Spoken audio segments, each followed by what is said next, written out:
मैं राजा सिंह आप सभी को फिर से कंसेप्ट क्लासेज के इस ऑनलाइन प्लेटफॉर्म पर आप लोग सभी को स्वागत करता हूं। जैसा कि आपको पता है कि हम इतिहास को लेकर आप सभी के बीच इस कार्यक्रम को प्रस्तुत किए थे और उसी को कंटिन्यू करने के लिए उपस्थित फिर से हुआ हूं।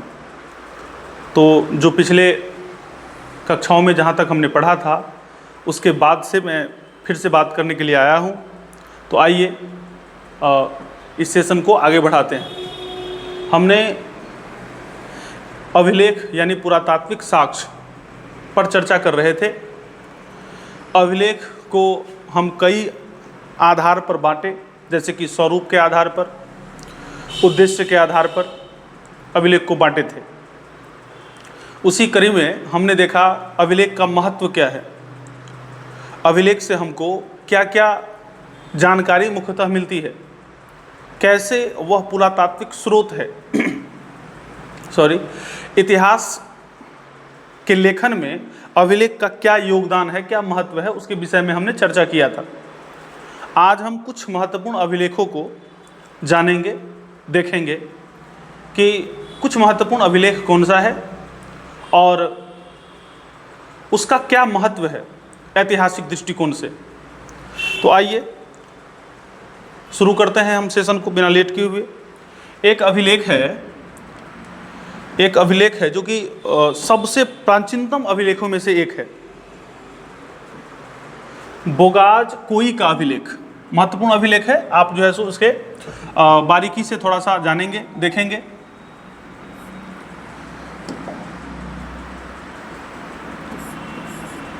बोगज कोई का अभिलेख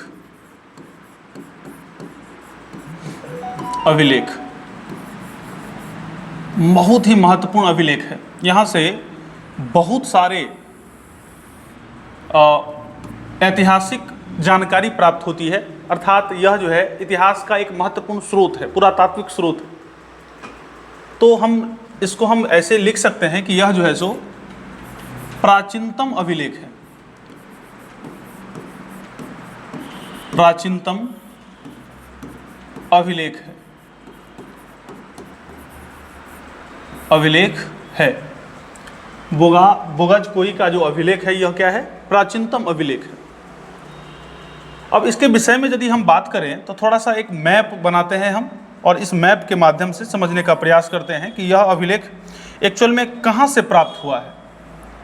यह अभिलेख एक्चुअल में कहाँ से प्राप्त हुआ है, थोड़ा सा हम इस अभिलेख के बारे में मैप के माध्यम से समझने का प्रयास करते हैं। आइए, यहाँ यदि हम वर्तमान इंडिया का एक अध्ययन का से संबंधित मैप को बनाएं, मैप को दर्शाएं, तो कुछ इस प्रकार है।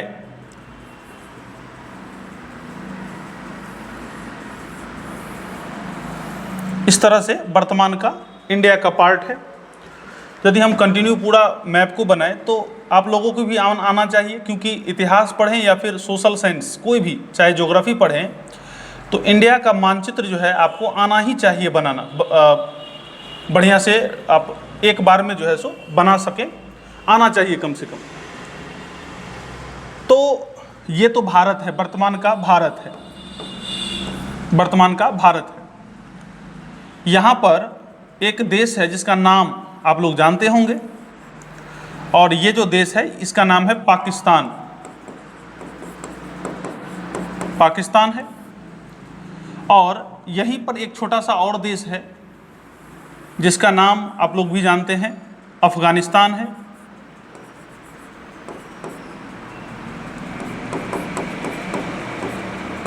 अफगानिस्तान है। और यहीं पर एक और देश है जिसका नाम जो है आप लोग भली भांति जानते होंगे, जिसका नाम ईरान है।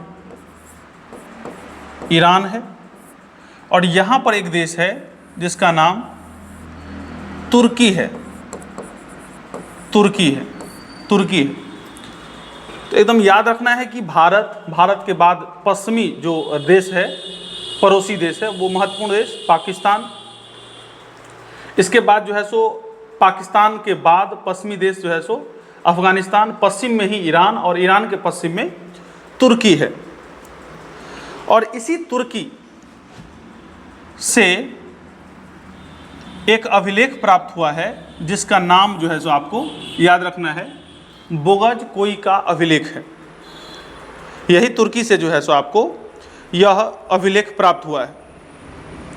इस अभिलेख को एशिया माइनर भी मतलब यह अभिलेख जो है सो प्राचीनतम अभिलेख है और ये जो तुर्की स्थान है इसको हम एशिया माइनर भी कहते हैं।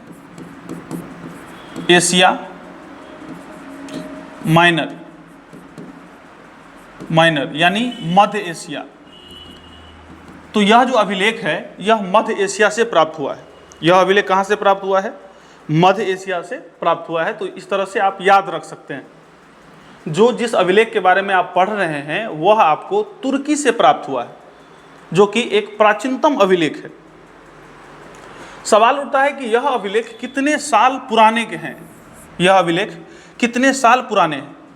तो एकदम याद रखना है कि यह अभिलेख जो है आपको 1400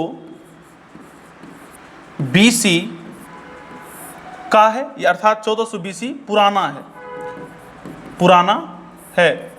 अब 1400 BC है तो कालक्रम जब हम विभाजन कर रहे थे तो उस दौरान आप लोगों को बताए थे कि जो वैदिक संस्कृति का जो काल है वह 1500 BC से लेकर 600 BC तक है। तो 1500 BC से लेकर के 600 BC तक जो है उसी समय का यह कालक्रम है 1400 BC। अर्थात जिस समय में भारत में आर्यों की सभ्यता विकसित हो रहा था उसी समय का यह जो है अभिलेख है, जिस अभिलेख का नाम जो है आपको यहां पर लिखा हुआ है, बोगज कोई का अभिलेख, जो कि प्राचीनतम अभिलेख है। कहा जाता है कि यहां पर जो है ना, यहां पर टर्की में 2 कबीला रहा करता था, 2 कबीला रहा करता था। कबीला बोले तो जनजातीय समूह, यानी एक समुदाय रहा कर, मतलब 2 समुदाय रहा करते थे। एक समुदाय का नाम है हत्ती, एक समुदाय का नाम है, 2 कबीला रहा करता था, 2 कबीला रहा करता था। इन 2 कबीला में एक कबीला का नाम है हत्ती और दूसरा का नाम है, एक का नाम हत्ती है और दूसरा का नाम जो है आपको, दूसरा का नाम है भितानी, भितानी, दूसरा कबीला जो है भितानी। ये 2 कबीला रहा करते थे और इन दोनों के मध्य जो है सो संघर्ष हुआ। इन दोनों के मध्य क्या हुआ? तो संघर्ष हुआ, संघर्ष हुआ और संघर्ष होने के बाद समझौता हुआ, संधि हुआ। संघर्ष होने के बाद क्या हुआ? समझौता हुआ, संधि हुआ। इससे संबंधित जो कहानी है इस अभिलेख से प्राप्त होती है, इससे संबंधित कहानी इस अभिलेख से प्राप्त होती है। तो सबसे पहला सवाल कि यह अभिलेख कहाँ से प्राप्त हुआ? तो तुर्की से प्राप्त हुआ, वर्तमान के तुर्की यानी मध्य एशिया से प्राप्त हुआ, एशिया माइनर। और यह अभिलेख कितना पुराना है?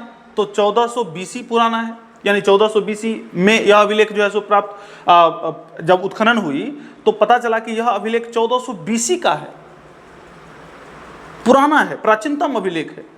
और इसी अभिलेख से पता चलता है कि इन क्षेत्र में 2 कबीला रहा करते थे, एक कबीला का नाम है हत्ती और दूसरा का नाम है भितानी, और दोनों के मध्य संघर्ष हुआ। 2 कबीला है, संघर्ष होगा। संघर्ष हो सकता है कि क्षेत्र के लिए हो, एक दूसरे के क्षेत्र को कब्जा करने के लिए हो सकता है, संघर्ष हुआ हो। और संघर्ष होने के बाद फिर से इन दोनों में संधि हुआ, समझौता हुआ।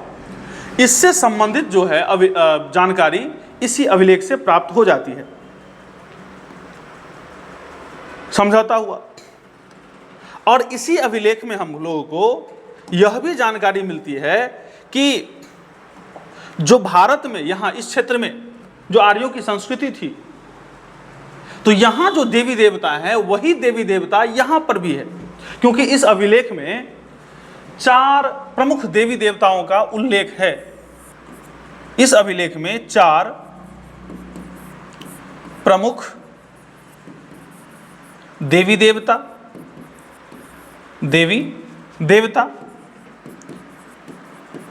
का उल्लेख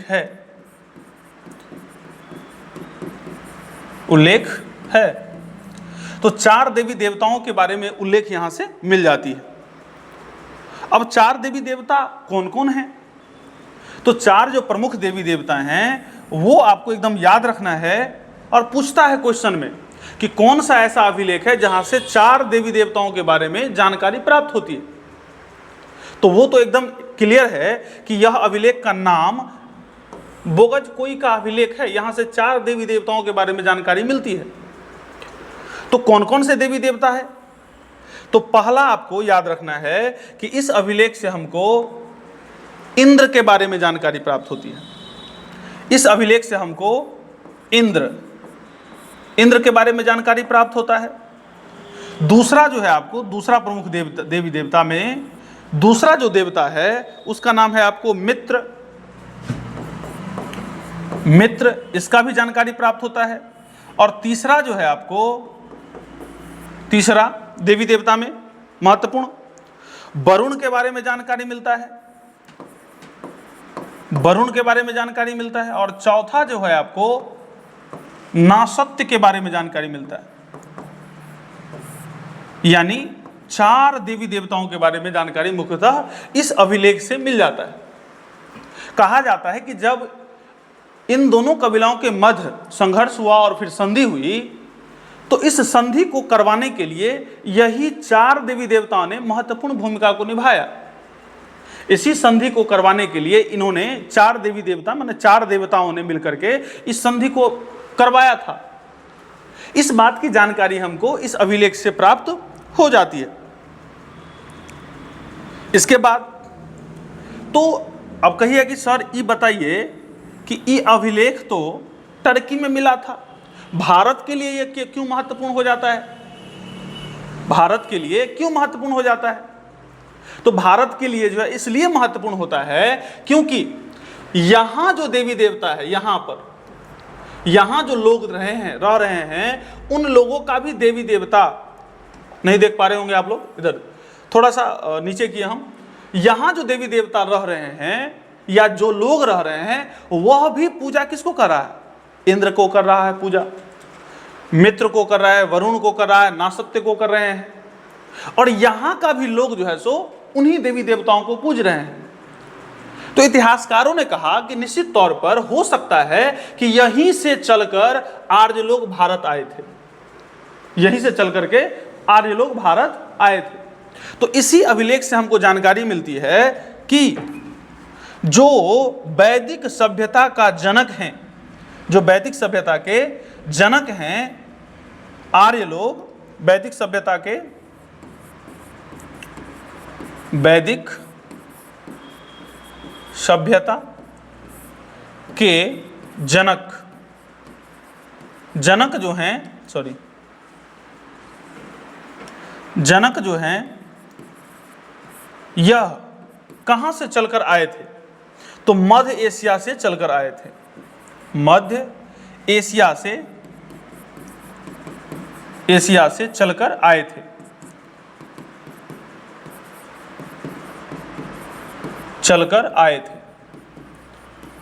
इस बात की जानकारी जो है हमको इसी अभिलेख से मिल जाती है। अब कहिएगा कि भाई वैदिक सभ्यता के जनक कौन है? तो वैदिक सभ्यता के जनक जो हैं आपको यह आर्य हैं। आप कहिएगा कि सर जिस समय में आर्य भारत आए उस समय में भारत में कोई नहीं रहता था क्या? तो फिर सिंधु सभ्यता का लोग कहां गया? सारा का सारा लोग तो मारे नहीं गए। तो सिंधु सभ्यता के लोग भी थे और उन लोगों को अनार्य कहा जाता था, अनार्य, उन लोगों को अनार्य कहा जाता था। और जो इधर से चल करके आए थे अपने आप को जो है सो क्या कहा? आर्य कहा। अर्थात वैदिक सभ्यता के जो जनक हैं वो आर्य को माना गया है। और आर्य लोग मध्य एशिया से चल करके आए थे। इस बात की भी जानकारी हमको बोगज कोई का अभिलेख से मिलता है। क्यों मिलता है? क्योंकि यहाँ जो देवी देवता को पूजा करते थे जो लोग, वहीं पर यहाँ से भी प्रमाण मिले हैं कि यहाँ पर भी वही देवता, सेम देवी देवता का पूजा हो रहा है। तो देखिए सारा कुछ बदल जाएगा। सामाजिक जीवन बदल जाता है लोगों का, आर्थिक जीवन बदल जाता है लोगों का, राजनीतिक जीवन बदल जाता है लोगों का, लेकिन धार्मिक जीवन में ज्यादा परिवर्तन नहीं होता है। धार्मिक जीवन में ज्यादा परिवर्तन नहीं होता है। क्यों नहीं होता है? कि मान लीजिए कि हम अभी तैयारी कर रहे हैं एग्जाम का, तो एग्जाम का तैयारी कर रहे हैं तो हो सकता है कि हमको जॉब लग जाए, और तैयारी करेंगे निश्चित तौर पे तो लगेगा ही। तो जॉब लग गया, जॉब लगने के बाद सैलरी आती है, सैलरी आएगा तो आप जो है सो आपका आर्थिक स्थिति बेहतर होगी, यानी आर्थिक परिवर्तन हो जाएगा आपका। और जब आर्थिक परिवर्तन होगा तो आपका जो दोस्त होंगे वह भी, उसमें भी बदलाव आएगी।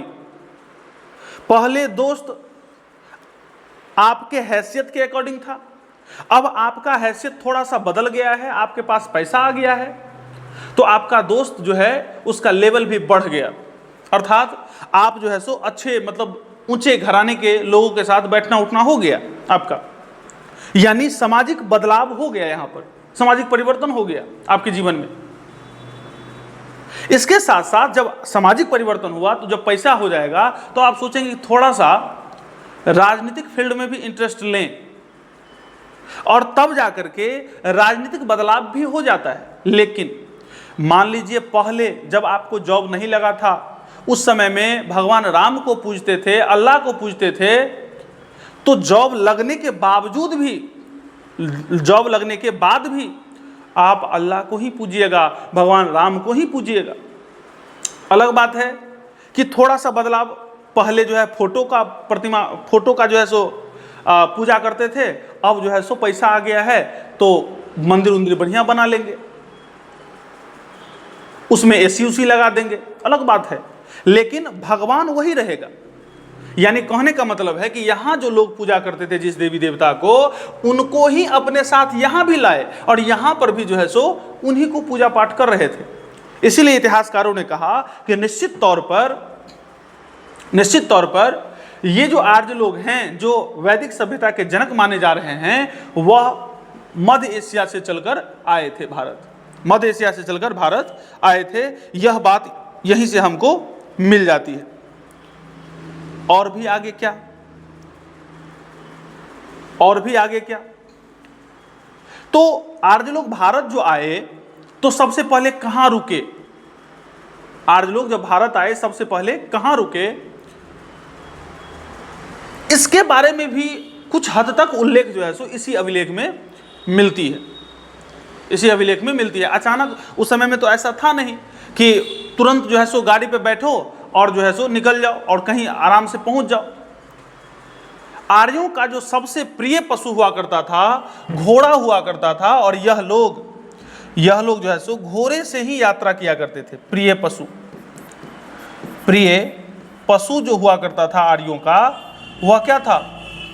घोड़ा था, और घोड़े से ही यात्रा किया करते थे, घोड़े से ही यात्रा किया करते थे। एक जगह से दूसरे जगह गए, लेकिन फिर भी घोड़ा से जो यात्रा करते थे तो आने जाने में समय कम लगता था, और इसीलिए बहुत ही कम समय में बहुत बड़े क्षेत्र पर इन्होंने अपना विस्तार कर लिया। बहुत बड़े क्षेत्र पर अपना विस्तार कर लेते हैं बहुत ही कम समय में। तो इतना बात आपको बोगज कोई अभिलेख से जो है सो मिल जाता है। तो ये एक पुरातात्विक स्रोत है, और इस स्रोत से कई जानकारी हमको मिल गया, इस स्रोत से कई जानकारी मिला। एक बार फिर से इसको समझने का प्रयास करते हैं, बहुत ही एग्जाम के दृष्टिकोण से महत्वपूर्ण है। बोगज कोई का जो अभिलेख है यह प्राचीनतम अभिलेख है। यह कहाँ से इसका प्रमाण मिला है? तो इसका जो उत्खनन या मिलने की बात हो तो यह मध्य एशिया से मिला है, वर्तमान के तुर्की से मिला है। और यह कितने ईस्वी का है यह अभिलेख? तो एकदम याद रखना है कि 1400 बीसी पुराना है, यानी वैदिक सभ्यता के काल के हैं, वैदिक सभ्यता के काल के हैं। यहां इस अभिलेख से यह जानकारी मिलती है कि यहां पर दो कबीला रहता था और एक कबीला का नाम है हत्ती और दूसरा का नाम है भितानी। हत्ती और भितानी में जो है संघर्ष हुआ, संघर्ष में संधि फिर होती है। संघर्ष के बाद क्या होती है? संधि होता है। और इस संधि को जो करवाने का काम किया वो 4 देवी देवताओं ने मिलकर के किया। पहला इंद्र, मित्र, वरुण और नासत्य, इन चारों ने मिलकर के किया। इसका प्रमाण जो है आपको इसी अभिलेख में मिलता है और इससे स्पष्ट हो जाता है कि वैदिक सभ्यता के जो जनक थे आर्य, यह कहां से चलकर आए थे? मध्य एशिया से चलकर आए थे। तो आपको बोगजकोई के अभिलेख से संबंधित इतना जानकारी महत्वपूर्ण हो जाता है, इसको आपको याद रखना है। एक और भी अभिलेख है, कई अभिलेख है जिसको हम बारी बारी से पढ़ेंगे। एक अभिलेख और है जिसका नाम है कस्सी का अभिलेख। कस्सी,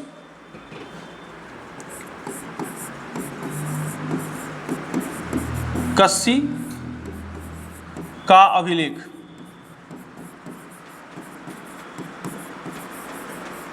कस्सी का अभिलेख एक और अभिलेख है, महत्वपूर्ण है एग्जाम के दृष्टिकोण से। अब इसके बारे में थोड़ा सा जानते हैं।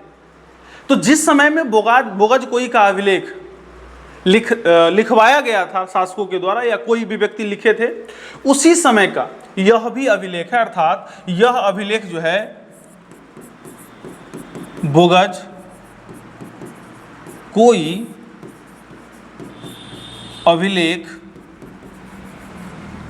अभिलेख के समकालीन है।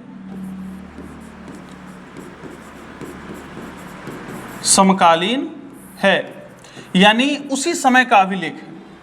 कस्सी का जो अभिलेख है इसी अभिलेख के समकालीन अभिलेख है।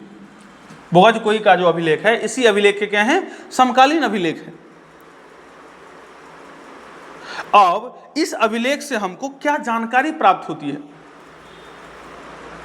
तो इस अभिलेख से जानकारी मिलता है कि आर्य लोग का विस्तार, जो वैदिक सभ्यता के जनक हैं, आर्य लोगों का, आर्यों का जो विस्तार है, विस्तार पूरब दिशा के तरफ हुआ। पूरब दिशा के तरफ हुआ।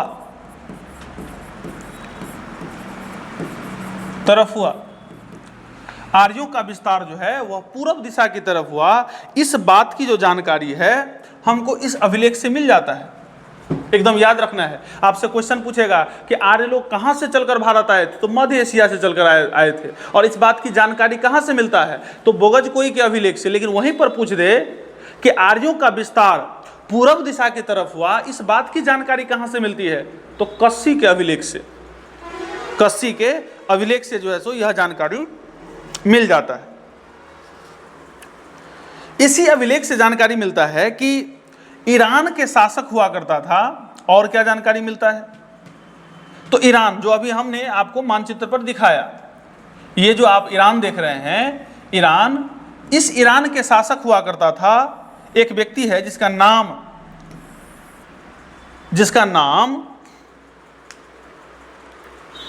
डेरियस प्रथम है। जिसका नाम क्या है? डेरियस प्रथम। कहां के शासक थे? ईरान के शासक थे। ईरान के शासक डेरियस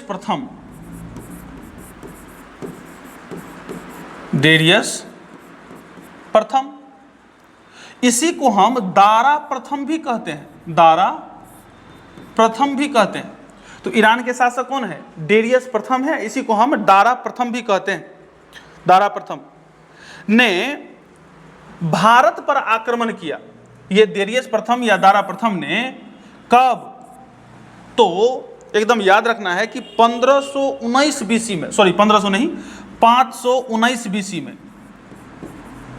519 बीसी में भारत पर आक्रमण किया। भारत पर आक्रमण किया। यानी डेरियस प्रथम के द्वारा भारत पर आक्रमण जो है होने का प्रमाण इसी अभिलेख से मिलता है। और यह आक्रमण कब होता है? तो 519 बीसी में होता है। और किसके द्वारा होता है? तो डेरियस प्रथम या दारा प्रथम के द्वारा होता है। और जब भारत पर आक्रमण हुआ तो इनके द्वारा सिंध के क्षेत्र,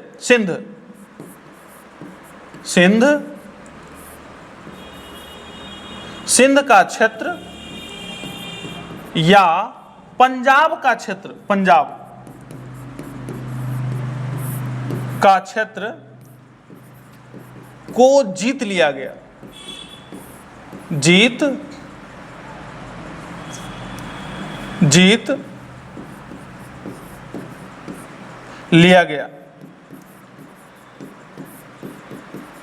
लिया गया। तो इस बात की जो जानकारी है हमको कस्सी के अभिलेख से मिलता है।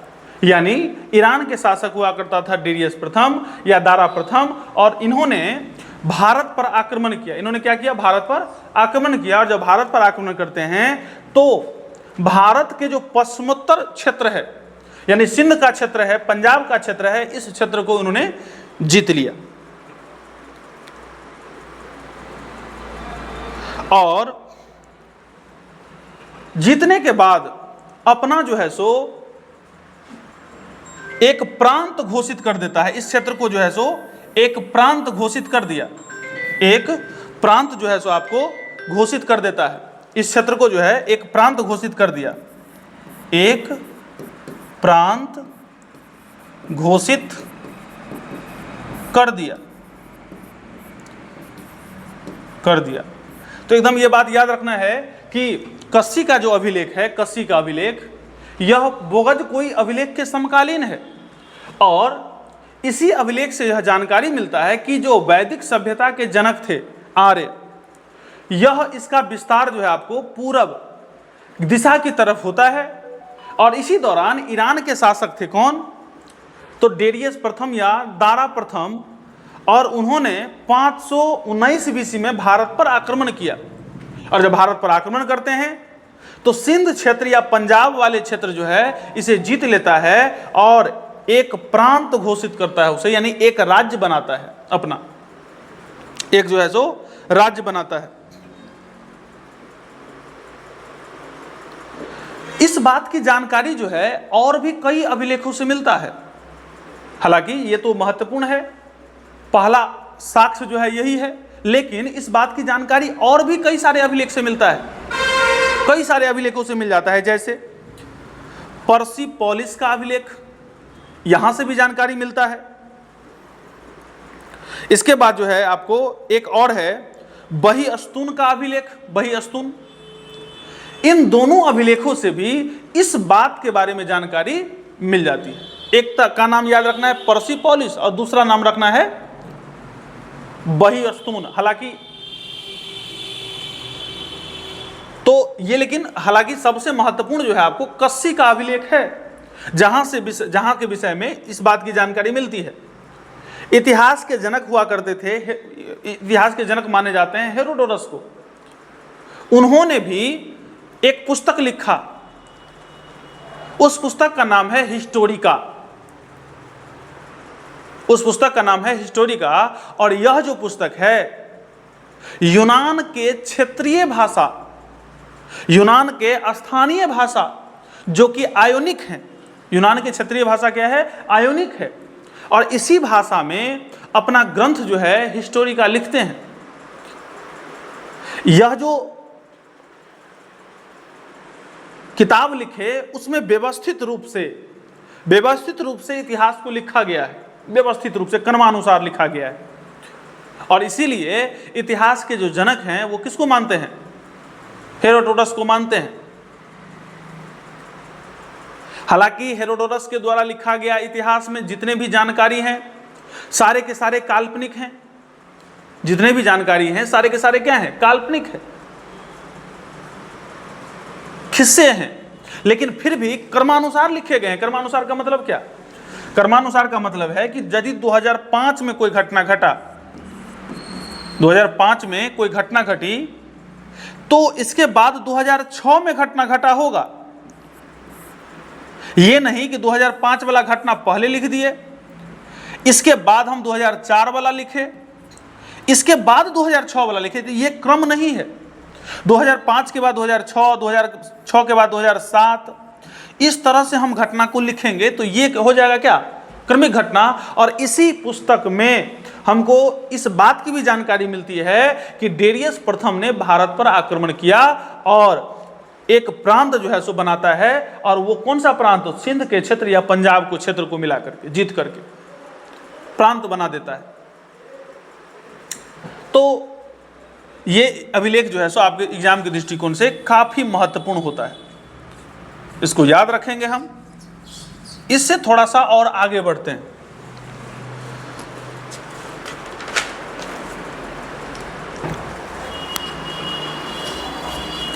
एक बात और ध्यान दें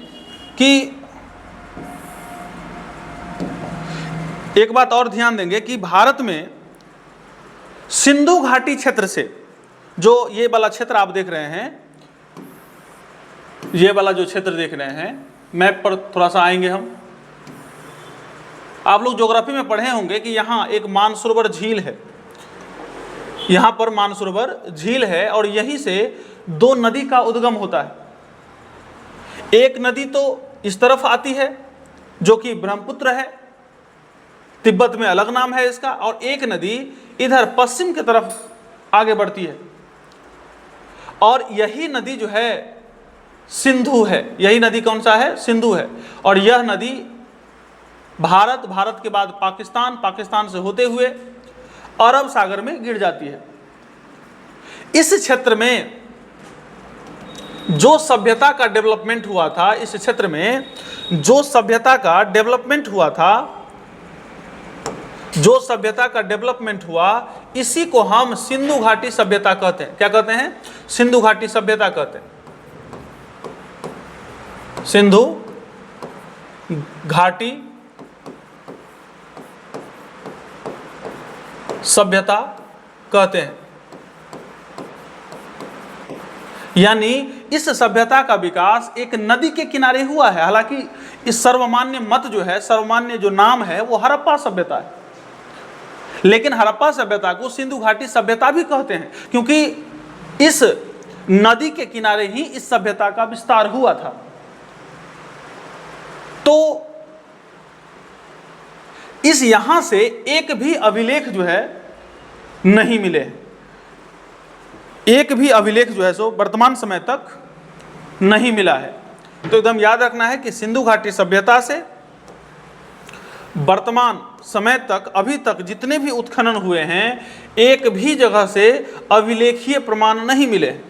अलग बात है कि मुहर मिले हैं, अलग बात है कि मुहर जो है सो मिले हैं, लेकिन अभिलेखीय प्रमाण नहीं मिले। मुहर मिले हैं लेकिन अभिलेखीय प्रमाण नहीं मिले। तो नोट में यह भी बात लिखना है, नोट में यह भी लिखना है, सिंधु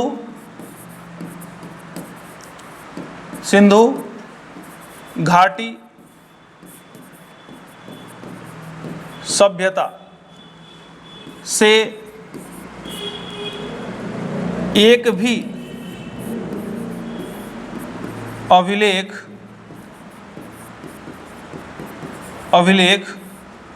का प्रमाण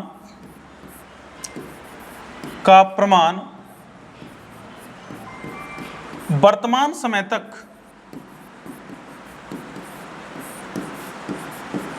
तक नहीं मिला है, नहीं मिला है। बहुत ही महत्वपूर्ण बात है।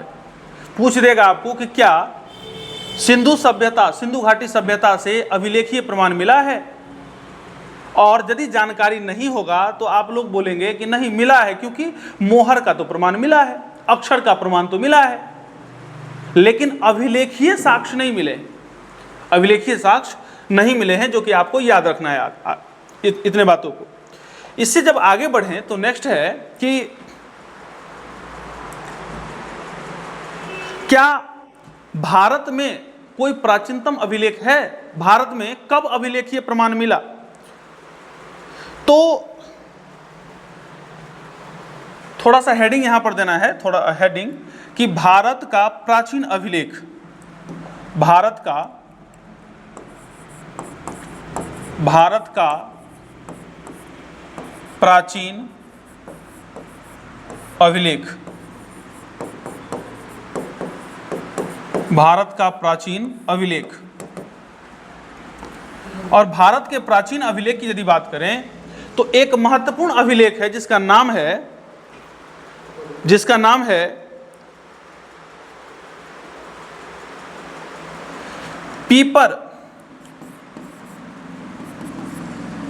पीपर हवा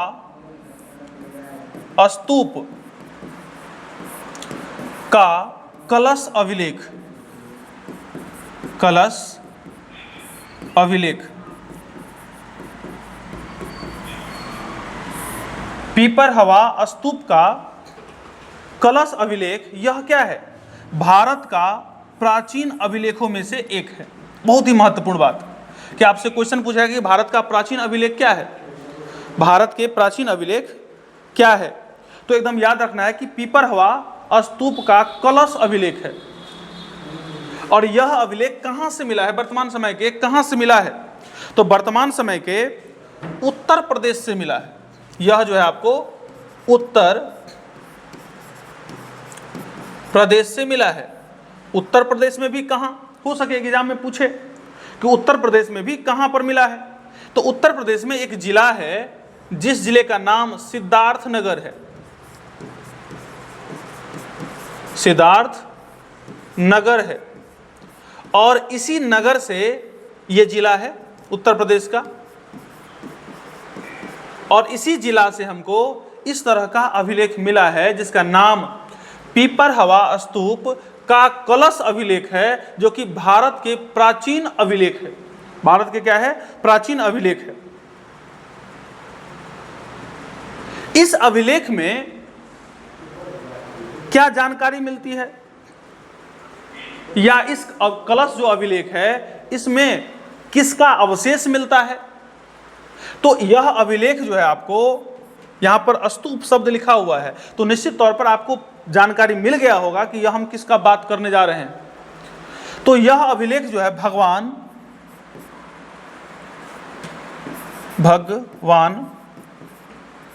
बुद्ध से संबंधित है,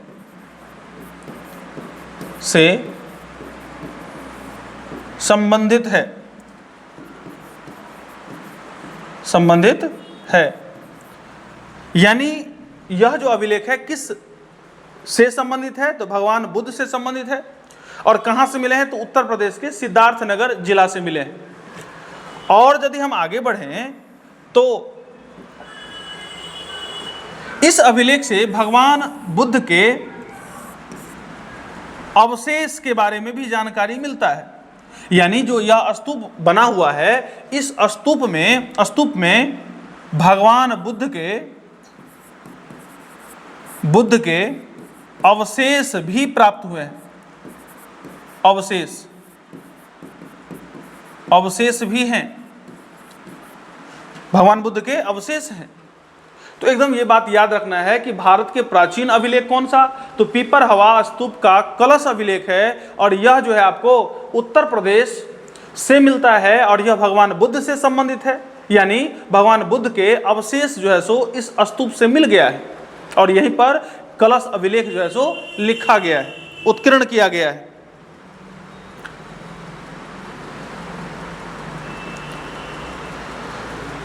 अब सवाल उठता है कि इस अभिलेख को लिखवाया कौन? इस अभिलेख को लिखवाया कौन? तो एकदम याद रखना है कि इस अभिलेख को लिखवाने का जो काम है, लिखवाने का जो काम है वह शाक्यों के द्वारा होता है। इस अभिलेख को कौन लिखवाए? शाक्य कुल हुआ करता था, शाक्य कुल के द्वारा यह अभिलेख जो है सो लिखवाया गया है, शाक्यों के द्वारा लिखवाया गया। और कब लिखवाया गया है यह अभिलेख, कब जो है सो लिखवाया गया है? तो एकदम याद रखना है तीसरी सदी में जो है आपको, तीसरी सदी BC में, तीसरी सदी बीसी में जो है आपको इस अभिलेख को लिखवाया गया था। तो एकदम याद रखना है, पीपरहवा स्तूप का कलश अभिलेख उत्तर प्रदेश के सिद्धार्थनगर से प्राप्त हुई है और यह भगवान बुद्ध से संबंधित है। इसको लिखवाने का काम कौन किए हैं? तो इसका लिखवाने का काम शाक्यों ने किया। कब लिखवाया? तो तीन सदी बीसी में, यानी 3 शताब्दी बीसी में जो है सो इस अभिलेख को लिखवाया गया था। आगे जब हम चर्चा करें तो नेक्स्ट है, सबसे अधिक अभिलेख किसने लिखवाया? सबसे अधिक अभिलेख किसने लिखवाया? तो अशोक जो है, जो कि मौर्य वंश के शासक हैं। अशोक जो है आपको मौर्य वंश के शासक हैं और उन्होंने अशोक मौर्य वंश के शासक हैं और अशोक ने सबसे अधिक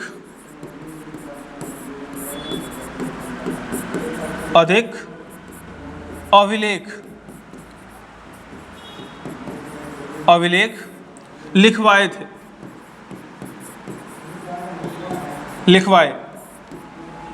सबसे अधिक अभिलेख लिखवाए और इसीलिए अशोक को अभिलेख का जनक भी कहा जाता है। अशोक को अभिलेख का जनक भी कहा जाता है। तो ये बात भी आपको याद रखना है। लेकिन कई बार एग्जाम में आया है कि भाई अशोक जो है अभिलेख लिखवाना शुरू कैसे किया होगा? क्या कोई इनका आइडियल बना था? यह कंसेप्ट या अवधारणा इसके दिमाग में कैसे आई? यानी अशोक ने अभिलेख को लिखवाने की जो प्रेरणा है वह कहां से लिया, कहां से प्राप्त किया? तो एकदम याद रखना है, अशोक ने अभिलेख लिखवाने की जो प्रेरणा है, अशोक को अभिलेख लिखवाने की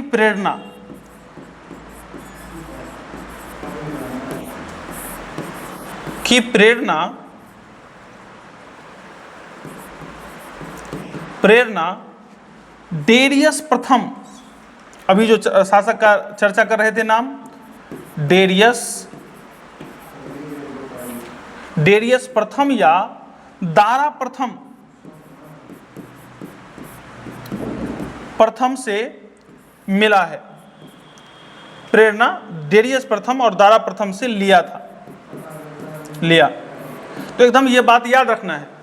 और डेरियस प्रथम या दारा प्रथम जो है एक साम्राज्य का स्थापना किया था, एक साम्राज्य का विस्तार किया था, एक साम्राज्य का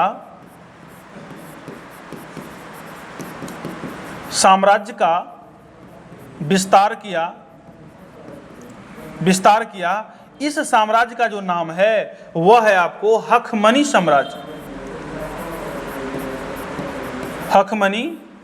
साम्राज्य। यानी डेरियस प्रथम या दारा प्रथम जो है सो किस साम्राज्य के शासक हुआ करते थे? तो एकदम याद रखना है, हखमनी साम्राज्य के शासक हुआ करते थे। और इन्हीं शासक से जो है आपको अशोक ने प्रेरणा लिया कि अभिलेख को लिखवाना है। क्योंकि शासक जो है ना, अपनी राजाज्ञा को, कैसे शासन प्रशासन को चलाना है, अपनी प्रशंसा को अभिलेख के माध्यम से जनता के सामने प्रस्तुत करते थे। अशोक के दिमाग में आया कि भाई हम भी जो है अपने जो प्रशासन के नियम विधि कानून जो भी हैं या अपनी जो प्रशंसा है उसको अभिलेख के माध्यम से जनताओं के सामने रखें या प्रस्तुत करें। और इसीलिए इतिहासकारों के द्वारा कहा गया है कि डेरियस प्रथम या दारा प्रथम से अभिलेख को लिखवाने का प्रेरणा अशोक ने लिया था, जिन्होंने जो आपको हखमनी साम्राज्य के संस्थापक हुआ करते थे। तो हमको लगता है कि आप लोगों को समझ में आ रहा होगा ये बात और अच्छे से नोट्स भी बना रहे होंगे। तो आज के लिए बस इतना ही, मिलते हैं कल। तब तक के लिए धन्यवाद। जय हिंद।